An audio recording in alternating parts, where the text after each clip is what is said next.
Today I'm going to be showing you an underutilized stance in AOC, I believe, and that is the guard stance. So what I have here is 4 Herald all Japanese, all fully upgraded, and I'm going to put them each on a different setting and see who actually kills the yurt fastest from red. Now there is a myth that if you let your unit guard itself, it has a faster rate of attack.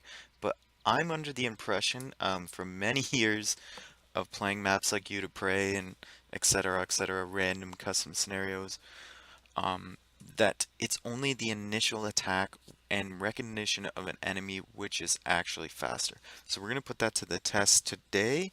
We're going to have this guy on defensive stance only, this guy on aggressive stance, this guy guarding himself. Now, you press X or the guard button, guard yourself on defensive stance, and this guy on aggressive stance and guarding himself.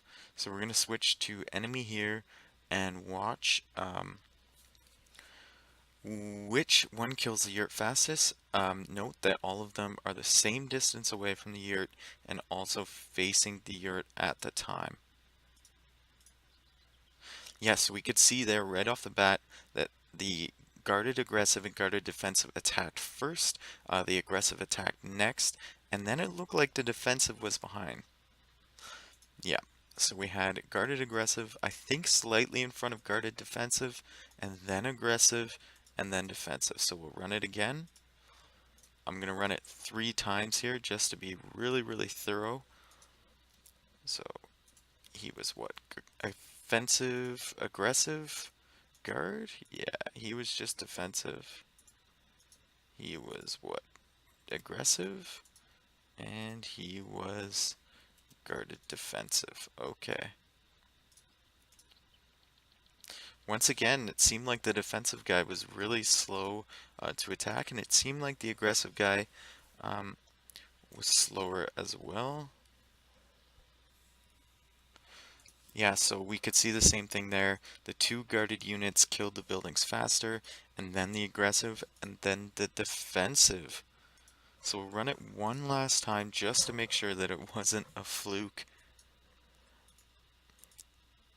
I think this is only really useful in single unit battles, kind of like, Scout War or Eagle War in RM, or you have like You to Prey in CS, or maybe a cons battle in CS or something along those lines.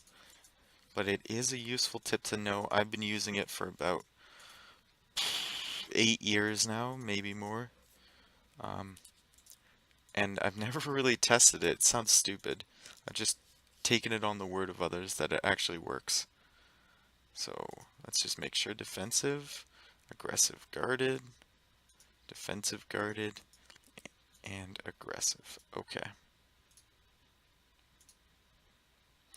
Once again, the defensive was really lagging behind there. And it looked like the 2 guarded units started attacking first as well.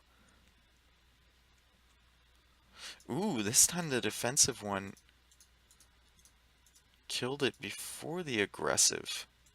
Very, very strange. One last roll of the dice. Remember, the goal here is not to prove that defensive or aggressive stance is better than the other. It's to prove that the guarded units actually attack faster, which seems to be the theory here. Okay, here we go one last time. 4th time's the charm. Once again, these two seem to attack faster, the ones that are guarding themselves.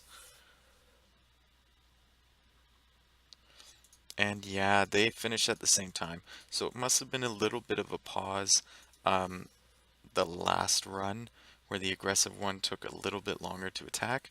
But so far through the 4 tests I've done, it seems as if units that are actually guarding themselves have not, if not a faster rate of attack, a faster initial attack and recognition that it is an enemy. So that's nice to know for me, and I'm sure you guys can test it out in your games. I'd love to see a Scout War or Eagle War 1 in RM because of guard stance. I think that'd be pretty cool. So yeah, I'll be showing you in the next videos, I'll be showing you a few more AOC tips. Did you know a market could attack another building? I bet you didn't. I'll show you that. And the gate stack and tower transports and things like that.